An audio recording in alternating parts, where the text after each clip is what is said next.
Anti-PT, patriota, deputado federal Zé Trovão, deputado federal por Santa Catarina, me dá a honra da visita hoje aos estúdios do Rio Mafra Mix, cumprindo a agenda em Mafra. Ele conseguiu um tempinho na sua agenda e chegou aqui para a gente falar um pouquinho do seu trabalho, um pouquinho da política nacional. Seja bem-vindo. Muito obrigado, eu que agradeço pelo convite. É um prazer estar em Mafra, né? Sempre. Mafra que faz parte da minha história das rodagens, né? A minha passada aqui era sempre com muita alegria. E, inclusive, algumas vezes vim carregar a baguinha de feijão aqui na nossa BR, na 116. Fazia muita entrega aqui em Três Barras. E hoje estou aqui como parlamentar eleito e trazendo para a Mafra aquilo que é minha obrigação, recursos na saúde para melhorar a vida dos nossos cidadãos mafrenses. Antes da gente falar um pouquinho da política nacional, o que foi essa agenda hoje em Mafra? Foi focada na saúde, né? Hospital e maternidade. Hospital e maternidade. Também tivemos encontro com algumas lideranças aqui de Mafra para falar sobre política 2024, eleições municipais, todo um contexto, né? A gente teve hoje, em base, o primeiro encontro foi nos hospitais, foi no Hospital São Vicente e na maternidade, onde nós destinamos R$1,5 milhão para ampliação da nossa maternidade aqui, para conseguir ter mais amplitude no atendimento aos nossos mafrenses. Hoje a gente vê Santa Catarina um estado que avança muito rápido, com a proximidade com o governador, com o trabalho do governador Jorginho, com o trabalho do PL. Como que está a política de Santa Catarina contextualizando com um governo que não teve nem 30%, o governo federal não teve nem 30% dos votos aqui na região, uma região bolsonarista. Como que está essa relação com o governo hoje? Isso atrapalha Santa Catarina?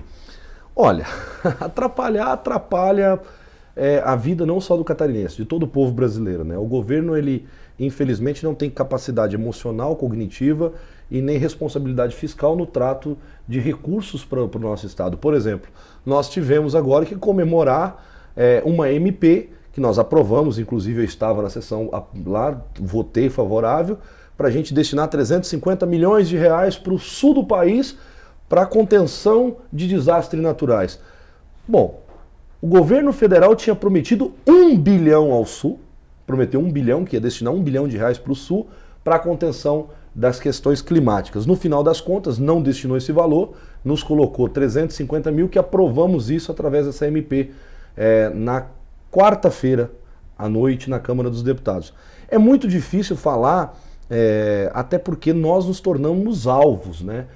O Lula e todo o seu governo, eu não vou dizer todo o seu governo, que o ministro da Pesca tem nos atendido muito bem, o ministro de Portos e Aeroportos, o Márcio França, o ex-ministro de Portos e Aeroportos, atendeu um pedido meu com relação ao Porto de Itajaí. A nova concessão do Porto de Itajaí só está acontecendo porque foi um trabalho meu, pedido integralmente atendido meu, mas no âmbito geral a gente tem grandes dificuldades. Por exemplo, a maior dificuldade que nós temos hoje dentro do governo é a questão do âmbito da saúde. A saúde é administrada por uma ministra que teve a capacidade de falar que a vacina da dengue não ajudaria o Brasil.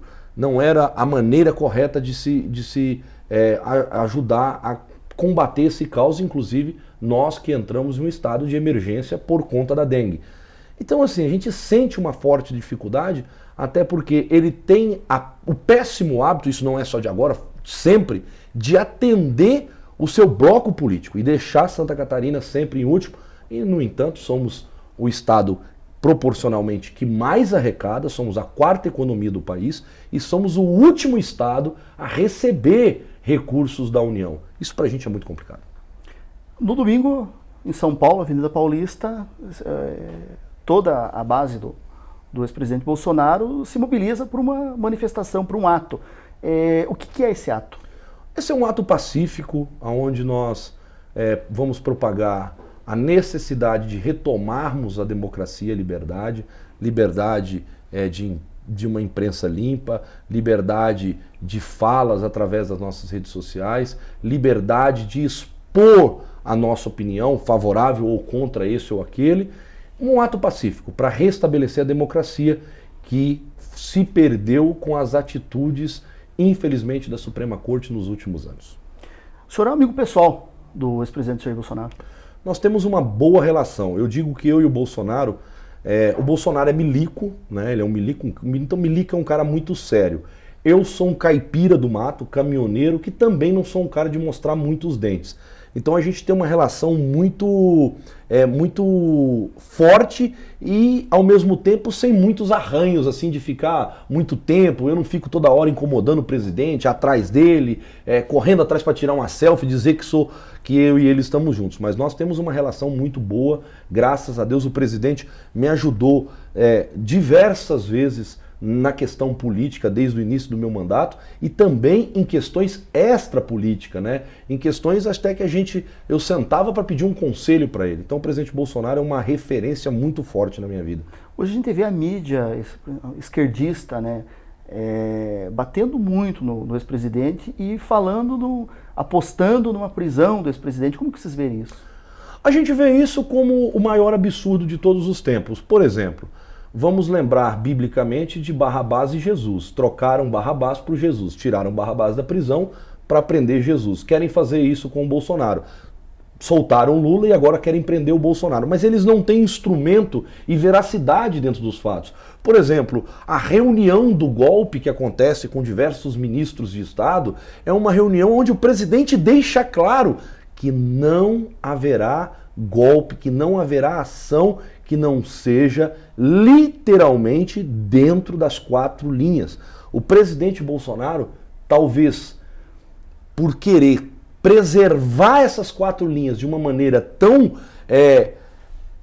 grandiosa, falhou em alguns momentos até por não tomar atitudes mais coerentes, mais fortes. Por exemplo, quando ele indicou o nosso deputado Ramagem para ser o ministro, para ser o chefe da Polícia Federal, e ele foi barrado pela Suprema Corte, ele deveria ter impedido aquela ação. O Bolsonaro deveria ter chegado e falado, não, aqui é prerrogativa minha, mas por mais uma vez querer resguardar tudo e não criar uma situação ruim para o país, de uma discussão jurídica, ele foi lá e deu o braço a torcer mais uma vez para a Suprema Corte e deixou com que esse monstro que se tornou judiciário e legislativo, porque eles começaram a ser legislativo, chegasse a esse ponto que estamos hoje. E tudo isso eu digo sempre, Bolsonaro só passou por isso por ele não querer ultrapassar nenhum limite. Então quando cria-se essas narrativas de prisão, cara, vai prender de volta quem está na presidência da República, porque o lugar dele era na cadeia e não sentado na cadeira da presidência. Hoje eu até faço uma ressalva. Eu nem acho que o Lula deveria ser preso. Eu acho que o Lula deveria ser internado no hospício, porque as atitudes dele é de uma pessoa lunática. Na última viagem ele entrou numa polêmica e surgiu a situação, né, do possível impeachment. Como que o senhor vê essa ideia do impeachment? Nós temos 2 fatos muito importantes nesse momento do impeachment dele. Primeiro é as 140 assinaturas que nós coletamos de apoiamento ao impeachment, recorde. O maior foi da Dilma com 124. Nós temos agora 140 assinaturas. Mas existe um fato político que leva a esse pedido de impeachment, agregado a outros fatos jurídicos que já seriam suficientes para o impeachment dele. Bom, a gente sabe que isso só vai acontecer se houver uma pressão popular sobre Arthur Lira e todos os deputados de centro. De esquerda, esquece. Agora, se nós conseguirmos construir um apelo popular, fazer com que as pessoas cobrem os deputados de centro e pressionem Arthur Lira, a gente pode ter esse pedido de impeachment caminhando. Mas claro que o nosso presidente da Câmara dos Deputados tem muito a perder caso ele indique isso como uma possível ação dentro da Câmara dos Deputados. Hoje, ele que domina mais de 50% dos ministérios e domina o ministério mais importante, que é a Caixa Econômica. Para vocês terem uma noção, a Caixa Econômica tem orçamento de 3 ministérios juntos. Então é o órgão mais poderoso economicamente do país. Então ele domina. Para você, talvez o povo não saiba, o Arthur Lira ganhou não só a presidência, mas como as outras 12 vice-presidências. Ele pegou a Caixa Econômica de porteira fechada. Quem comanda a Caixa Econômica hoje é o Arthur Lira junto com o PP. O senhor se identifica como anti-PT. Como é ser um anti-PT? Ser anti-PT é não admitir nenhuma das ações contra o povo brasileiro, contra o Estado Democrático de Direito e contra a família. Ser anti-PT é não permitir que uma pessoa determine o que uma criança vai ser dentro da escola. Porque o filho é o bem mais sagrado da família. O pai tem domínio sobre o seu filho, enquanto ele não tiver 18 anos e não estiver cuidando da própria vida, quem controla o filho é o pai e a mãe. Nós não podemos permitir que uma turma do LGBTQIA+, pequetoca, eu não sei das quantas, mais um monte de sigla, determine o que vai ser na sala de aula. Nós não podemos deixar que a esquerda queira fazer uma troca de sexo numa criança que nem sabe o que é sexo ainda. Então, existe uma deturpação daquilo que é família na mentalidade de uma grande parte, da maioria dos petistas. E então a gente leva isso como ser anti-PT é ser anti essas atitudes errôneas e principalmente ser anti-PT é ser anti uma organização criminosa que se instaurou e que hoje tem a coragem de ousar chamar Israel, o berço do evangelho, compará-los com Hitler. Então a gente não pode permitir isso. O senhor esses dias publicou em suas redes sociais um vídeo sobre uma situação que os caminhoneiros estão enfrentando hoje com algumas ações da PRF. O que é isso? Olha, o que acontece? Os caminhoneiros sempre sofreram perseguições durante toda a sua vida. Quando não do governo, sim das próprias empresas, ao carregar e descarregar. Eu vivi momentos na minha vida de passar 5, 6 dias parado num pátio de uma empresa para descarregar meu caminhão. Eles utilizavam o meu caminhão como depósito deles e na hora de pagar a diária do caminhão faziam beicinho, biquinho, não pagavam aquilo que era justo.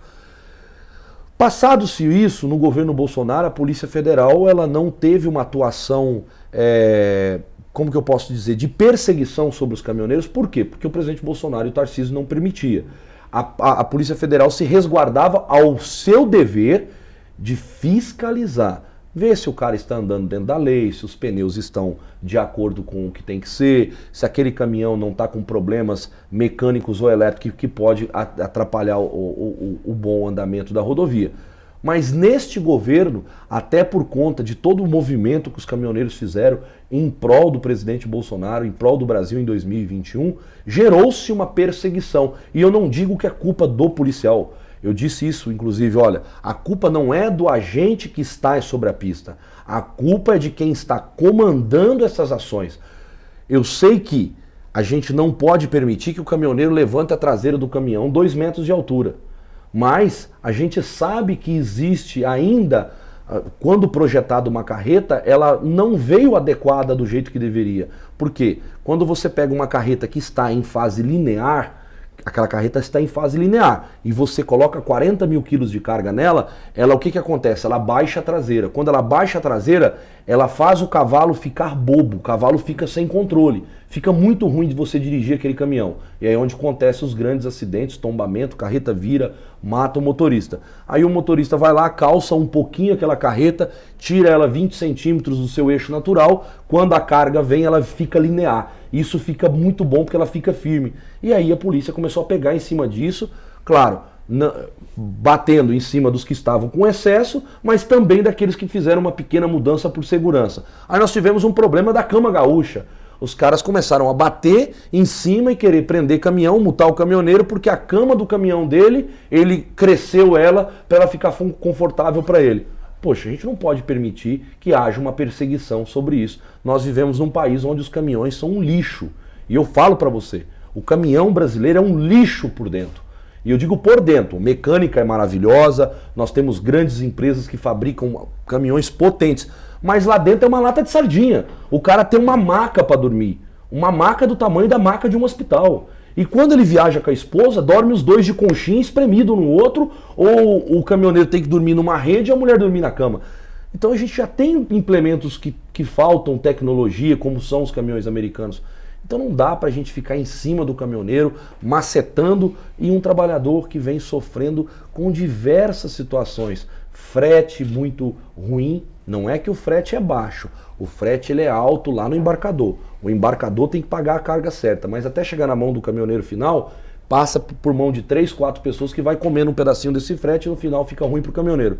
Então a gente tem essa situação, a gente tem a situação de rodovias em péssimo estado de conservação, nós temos a situação de não ter pontos de parada para o caminhoneiro, são várias coisas. Então, quando eu vi aquela situação, eu não podia permitir de maneira nenhuma que os meus irmãos de estrada, classe essa que eu represento e represento com muito orgulho, venha sofrendo essas sanções desnecessárias. Eu acho que a gente precisa criar um diálogo entre Polícia Federal e o transporte para que a gente não crie uma guerra, que o caminhoneiro não odeie a polícia não pode ser odiada, a polícia precisa ser amada pelo caminhoneiro, mas para que a pessoa ame aquela determinada ação, precisa ser respeitada e muitas vezes isso não acontece. Para a gente fechar, a região de Santa Catarina, né, como um todo, economicamente muito forte, quem está nos acompanhando, o que esperar do deputado Zé Trovão em prol do nosso estado e aqui da nossa região, principalmente a região de Mafra, a região Serra Acima, muito forte na agricultura? Olha, a primeira coisa que eu quero deixar claro para todos que estão nos assistindo, que eu não sou deputado de toda Santa Catarina, por um único motivo. Eu acho que nós temos deputados espalhados por todo o estado. Cada um tem que cuidar da sua região para atender bem. Eu não vim em Mafra hoje, por exemplo, trazer um cheque de 200 mil reais. Eu trouxe um cheque de R$1,5 milhão de reais que vai iniciar e finalizar uma obra. Então, a primeira coisa que a nossa região, Planalto Norte, Norte Catarinense, que é a região que eu atendo, pode esperar de mim é cada vez mais trabalho. E eu já apresentei isso no meu primeiro ano. Fui responsável pela aprovação da PL 490, que trata das demarcações de terras, o marco temporal, que iria devastar com várias regiões do nosso estado. Nós, por exemplo, ia perder 1/3 da região de Palhoça, que ia ser tido como reserva indígena. E aprovei grandes projetos que tratam da nossa economia dentro do setor de transportes do nosso país e que vai influenciar ricamente Santa Catarina. E daqui para frente, mais trabalho, mais projetos.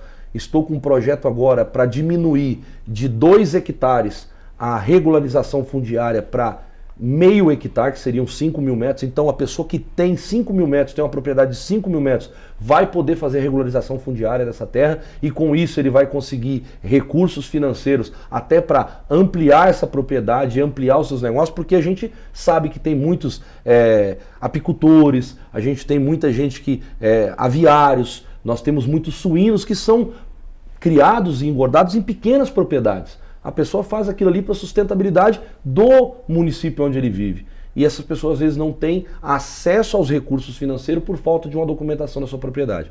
Então esse é um passo que a gente vai aprovar, se Deus quiser, esse ano na Câmara dos Deputados e tantos outros projetos que eu tenho buscado, como trazer mais recurso para o nosso estado. O que o povo do Planalto Norte e do Norte Catarinense pode esperar de mim é cada vez mais trabalho, responsabilidade e proximidade. Estou aqui para me aproximar de todo cidadão e de todos que eu possa ajudar, eu estarei sempre com as portas abertas. Deputado, muito obrigado. Uma honra. Uma honra recebê-lo. Boa viagem, domingo, na Paulista. Vamos amanhã. Vamos amanhã.